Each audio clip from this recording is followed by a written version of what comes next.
We have a very exciting guest that we want to talk to today about getting the most out of your insurance as it relates to rehabilitation and habilitation benefits. Today, we have Chase Bearden. I'm the Deputy Executive Director for the Coalition of Texans with Disabilities. For me, I broke my neck as a gymnast when I was 17, spent a good few years going through rehab, kind of working my way out of there, and ended up helping run an adaptive sports program for years. When you live with a disability, you always know there's going to be something big happen in the next few years. There's never a 10-year period where you don't go without having to visit a hospital. And for me, the last one was I broke my leg right at the start of COVID. I got immediate care and I got the best care. The other parts of it is just prescriptions. I mean, I think after almost 30 years in a chair, you end up having to have certain requirements. You have to stay on them. And then whenever PT and OT, there's just certain times every few years where I need to go in and get some work done. And so I rely on that. When I got injured, they still actually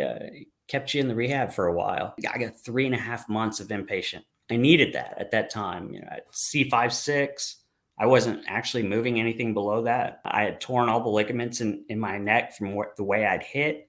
So I needed to recover some. Going from 17 and able to do, anything to all of a sudden not being able to take care of myself at all at that point, there was a lot to learn. 3.5 months wasn't really enough time, but I was lucky enough to get a year's worth of outpatient afterwards. And that's kind of that golden year. You really learn a lot that first year. And that's all those splinter skills are what you take home and that you're going to use to determine all your independence in the future. So it's vital up front to get that care and get it in a good chunk and to continually try and get in and get new therapy because you can learn new techniques. The more active you are, the more you can do for yourself, the more cost return you'll have. You'll be able to, do more for a longer period of your own life and not have to be as dependent on others. Getting in, getting the right care, making sure you see good qualified physical therapists or OTs or doctors that actually understand your injury, that have worked with spinal cord injuries before. It's something you got to research